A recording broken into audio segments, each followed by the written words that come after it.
Hello，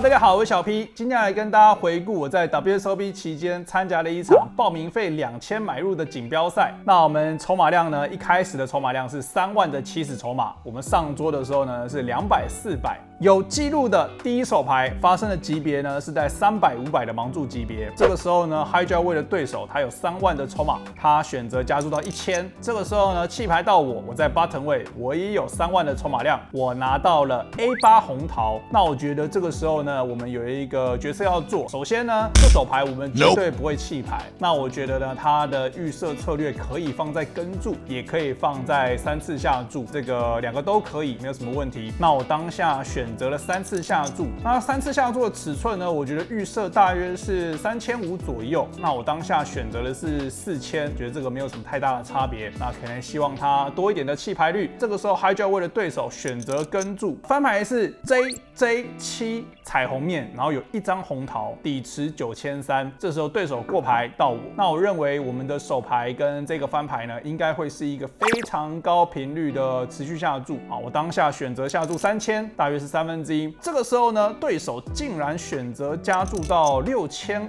那我们就有一个决策要做。首先第一个就是我们的手牌适不适合跟注？答案是呢适合，原因是因为我们有一个 Ace High 的高牌，然后我们有后门花跟后门顺。那我觉得这是一个原则哦。当我们有一张高牌有后门花后门顺的时候，尤其是有位置，再加上只是它的加注尺寸其实算是还蛮小的，所以我觉得呢，这个手牌对我来讲是非常简单的跟注，所以我们选择跟注。转牌来了一张不同花的 A， 底池22300。这时候对方过牌，那我认为这一手牌如果要说整体的频率来讲，我会有 AK、AQ、AJ、A10、A9、A8， 不确定会不会有 A5以下的同花 A， 但我觉得以整体的 A 的组合来说 ，A8 算是一个踢脚比较弱的，因为我们会有更高的，比如说 AK、AQ、A10 嘛，所以呢，我觉得放在一个比较保守的过牌的策略里面，是一个比较好的策略。当下选择过牌，合牌来了一张不同花的 Q， 这个时候对方又过牌，那这个时候呢，我自己觉得我合牌当下的决定不一定是最好的，但我觉得算是可以接受，就是我也选择过牌，然后这个时候呢，看到的对手是1对4，那当然就是我转牌中 A， 所以我就赢了嘛。那我要想的就是，如果我们转牌过牌，合牌是不是一定要拿价值？又或者是说，我们合牌预期下注会被什么样的手牌跟注？那我当下想的就是，我认为合牌跟注，然后会输给我的手牌，可能只有1、2手牌。那我觉得比较合理的 check raise 的话，可能会是 KQ。KQ 在这种牌面上，他可能不大想要用跟注的方式，原因是因为我可能有一些随机的 A， 他可能跟注了 KQ high， 反而还输给我。那我觉得 KQ 就是一个很适合过牌加注，希望我弃掉一些，比如说 AK、AQ 啊、A10啊，如果我是一个比较不会打牌的人，可能会弃掉一些更好的手牌嘛，所以我觉得 KQ 大概是唯一几个组合里面是过牌加注，转牌又过牌，然后合牌中 Q， 然后有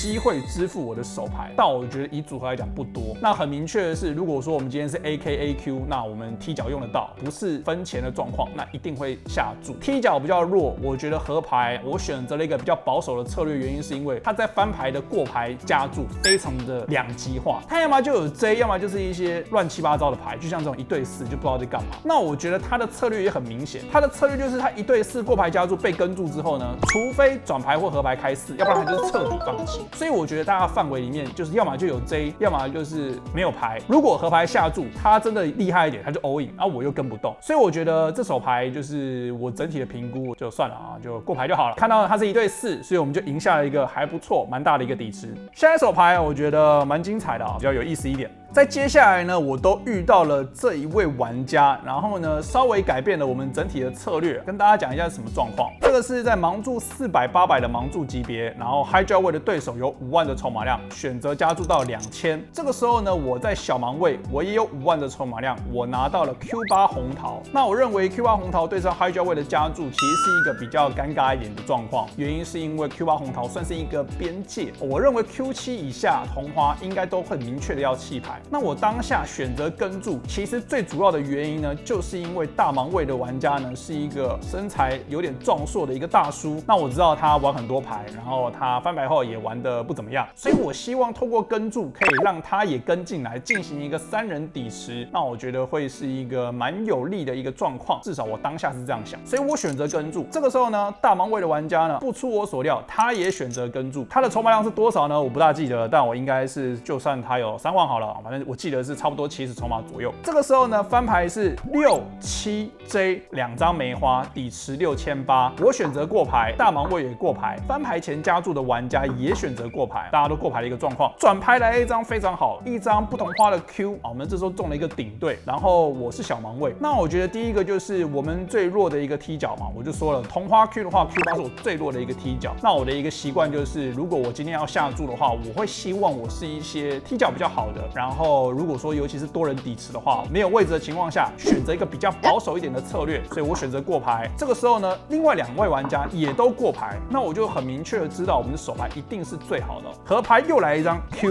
我们中了3条 Q， 变成是6、7、J 2张梅花 ，Turn Q River Q。然后呢，这个时候我就觉得我们的预设策略呢，我认为我们的手牌应该会是一个高频率的下注。那我觉得如果说我们要有大尺寸的下注的话，这手牌完全的符合，对不对？谁会猜到我有 Q 呢？对不对？所以呢，在底池6800这个时候呢，我想了一下之后呢，我直接下了一个满帕，下了一个7000。然后这个时候呢，大盲位的玩家，我们就说了刚刚那个很壮的那个大叔，他想了一下之后呢，他跟注，然后呢 ，Hijack 位的玩家弃牌，然后这个时候呢，我就摊牌3条 Q， 顺利的赢下了这个底池。Hello， 大家好，我是小 P。至今我赢得超过1.4亿台币的奖金，获得过2条 WSOP 冠军金手链，更荣获 GPI 亚洲第1的头衔。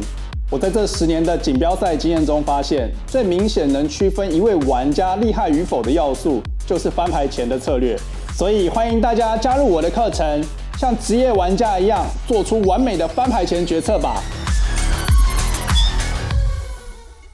紧接着呢，又是这个对手，这个对手非常有趣，出现了非常多次。同样的是在400、800的盲注级别，然后这时候呢，第一位对手呢 ，low 价位的玩家有4万的筹码量，他选择加注到2000。我在 CO 位，我有6万的筹码量，我拿到了6、7梅花，这个时候选择跟注。bottom 位的玩家就是我说的这个很壮的这个大叔呢，他有8万的筹码量，他也选择了跟注。然后呢，是一个3人底池进行到翻牌，啊，翻牌是 AQ10 2张梅花。底池8000，这个时候呢 ，low 价位的玩家选择了持续下注2000。那我们有一个同花听牌，我觉得在这个牌面上呢，没有道理去加注，原因是因为我们的同花比较弱。我觉得当下同花的听牌，如果我要加注的话，我可能希望会有一些更多的 odds， 譬如说是一个双头顺带同花的听牌，或者是有一些对子带同花的听牌，我觉得会比较适合一点，整体来说赢率会更高。那我觉得比较弱的同花听牌呢，我就跟注就好了，所以我选择了跟注。这个时候呢 ，bottom 位的玩家那个大叔呢，选择加注到了8000，low 价位的玩家弃牌，到我有一个决定要做。我当下觉得他在转牌跟合牌，我自认为他会犯错的机会会比我多，所以呢，先跟注，先跟看再说。所以我选择了跟注。这个时候呢，转牌来了一张不同花的 K，AQ10 2张梅花 Turn K， 也就是说，其实1张 J 就成顺。那我们想一下，就是翻牌前 low 价位加注，我们在 CO 位跟注，我们在 CO 位跟注的手牌百分比来说，其实算是非常的少，尤其是我们对上它的跟注范围呢，有很多的，譬如说10J、Q10、QJ 啊、9J 同花，所以其实我们的范围里面绝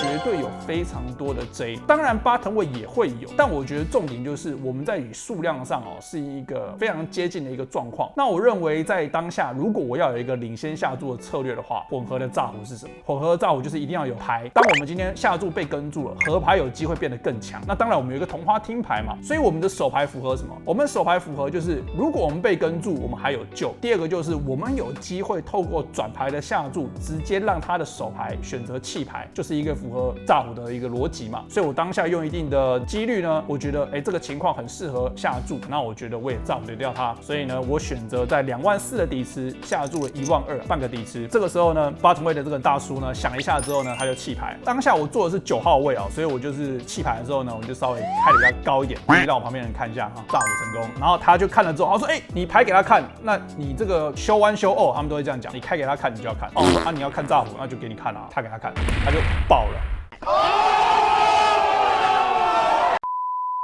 反正就是讲一些话嘛。那当然，在美国人家要讲什么话，我也没有说什么啊，就让他讲。所以呢，他又从我这边连续输了2个底池，下一手呢也是在400、800的盲注级别，当下是一个7人桌的状况。那 UTG 的对手他有4万的筹码量，选择加注到了1600。这个时候呢，我在 CO 位我有8万的筹码量，我拿到了65黑桃。这个时候呢，我选择了跟注，大盲的筹码量也是4万，然后大盲位的玩家也选择跟注，是一个3人底池。那翻牌是 Q19，2张红桃，底池6000，大盲位过牌 ，UTG 也过牌，然后这个时候到我，那我的65黑桃在这个牌面上绝对不考虑炸胡，原因是因为这是一个多人底池，然后我没有任何的机会在翻牌有 outs 嘛，所以我觉得在一个多人底池的时候，我们先看看转牌是不是一个适合炸胡的情况再说，所以我当下选择过牌，转牌来了一张不同花的8，变成是 Q198，一张 J 就成顺的一个状况。这个时候呢，大盲位的玩家过牌 ，UTG 的玩家又过牌。那我觉得在2位玩家过牌2次的情况下呢，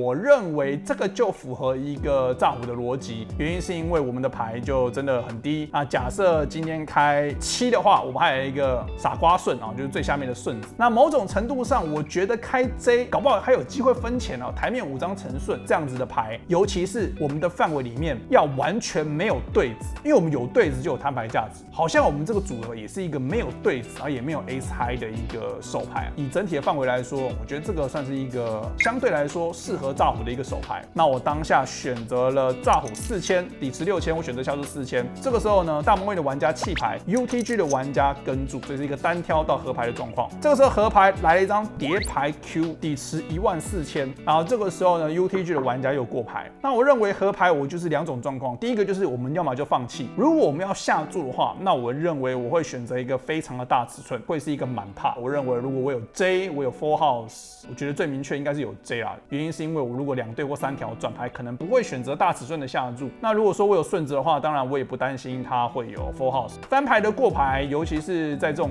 牌面上，我觉得不可能有中3条或者是2对过牌。所以我觉得很明确的就是，如果对手他要抓炸胡的话，那我希望下注一个尺寸，让他不容易抓。所以呢，我就直接想了一下，我选择下注14000，下一个满帕。这个时候呢 ，UTG 想，他想了一下子之后呢，选择了弃牌，所以炸胡成功。以上就是这一次在 WSOP 参加的2000买入锦标赛第1天的手牌讲解。如果说你对于影片有任何问题的话，欢迎在影片下方留言。如果说你想要问我手牌的话，欢迎到我们的 DC 手牌投稿区投稿你有问题的手牌。记得一定要订阅我的频道。我是小 P，大家拜拜。